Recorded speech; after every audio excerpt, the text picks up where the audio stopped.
फिरोजाबाद में उस दिल दहला देने वाली घटना का रहस्य आखिरकार खुल गया जिसने पूरे जिले को झकझोर दिया था। थाना रजावली क्षेत्र में 27 अगस्त को नाबालिग काजल की बेरहमी से हत्या कर दी गई थी। काजल अपने पिता देवेंद्र के साथ बकरियां चराने गई थी, लेकिन किसे पता था कि मासूम की जिंदगी पर मौत मंडरा रही है। पिता ने उसे मोबाइल देकर घर लौटने का फैसला किया, लेकिन जब वे दोबारा पहुंचे तो काजल वहां नहीं थी और उसका मोबाइल फोन भी बंद हो चुका था। ये मंजर किसी बुरे सपने से कम नहीं था। पिता ने तुरंत पुलिस को सूचना दी, जिसके बाद मामला दर्ज कर जांच शुरू की गई। तलाश के दौरान पुलिस को जलेसर फिरोजाबाद रोड पर पांडे गढ़ी मार्ग के पास बाजरे के खेत में मासूम का शव बरामद हुआ। ये दृश्य देखकर गांव में मातम पसर गया और लोगों के दिलों में सवाल गूंजने लगे। आखिर किसने किया ये खौफनाक खेल? एसपी सौरभ दीक्षित ने घटना की गंभीरता को देखते हुए 5 टीमें गठित की और जांच में कोई कसर नहीं छोड़ी। लगातार जुटाए गए साक्ष्यों और तकनीकी जांच के बाद पुलिस ने 30 अगस्त को आरोपी ध्यानपाल उर्फ पप्पू को एटा टुंडला रोड से गिरफ्तार कर लिया। पूछताछ में उसकी करतूत सामने आई और आरोपी की निशानदेही पर मृतका का मोबाइल फोन भी उसके घर के पास के खेत से बरामद कर लिया गया। इस गिरफ्तारी ने पुलिस की तत्परता और कड़ी मेहनत को फिर से साबित किया है।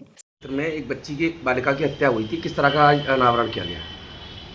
देखिए, ये दिनांक 27/8/2025 को गढ़ी पांडे गांव है रजावली में। इसमें सूचना ये मिली थी कि एक बच्ची जो बकरी चराने गई थी वो गायब हो गई है। इस सूचना पे तत्काल अभियोग पंजीकृत करते हुए बच्ची की खोजबीन की गई, तलाश की गई। तो बच्ची वहीं पास में ही एक बाजरे के खेत में मिली, जिसके गले में रस्सी लपेटी गई थी, गांठ पड़ी थी और वो मृत अवस्था में वहीं पड़ी थी। मृत्यु का समय आदि जानने के लिए तत्काल बच्ची के शव को हम लोगों ने पीएम के लिए भेज दिया। इसमें उचित धाराओं में इसमें तरमीम करते हुए इसमें हम लोगों ने विवेचनात्मक कार्रवाई आरंभ की, क्योंकि घटना के स्थल के आसपास कोई सीसीटीवी कैमरा नहीं था।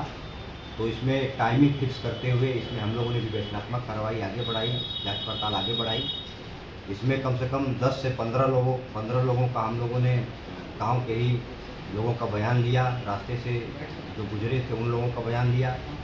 जांच पड़ताल में और बयानों के आधार पर ये तथ्य प्रकाश में आया कि यही गढ़ी पांडे गांव का ही एक व्यक्ति ध्यानपाल उर्फ पप्पू, जो 55 साल लगभग इसकी उम्र है, जो भांग का सेवन भी करता है और बच्चों को टाफी, मिठाई और चॉकलेट आदि खिलाने की चेष्टा भी करता है।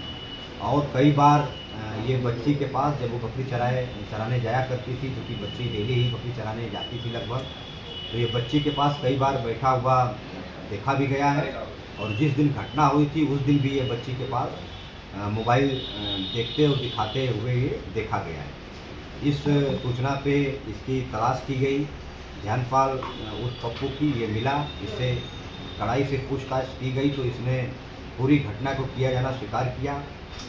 पूरा जांच पड़ताल में इसने और स्वीकार ये किया कि ये घटना वाले दिन भी ये बच्ची को मोबाइल दिखाने के बहाने गलत काम करने की नीयत से उसके पास बैठा था। बच्ची ने इसका विरोध किया। बच्ची ने कहा कि मैं अपने माँ बाप को बता दूंगी, तुम डेली हमको परेशान करते हो।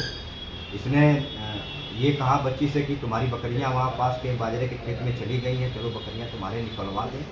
बाला फुसला कर ये बच्ची को वहाँ बाजरे के खेत में ले गया।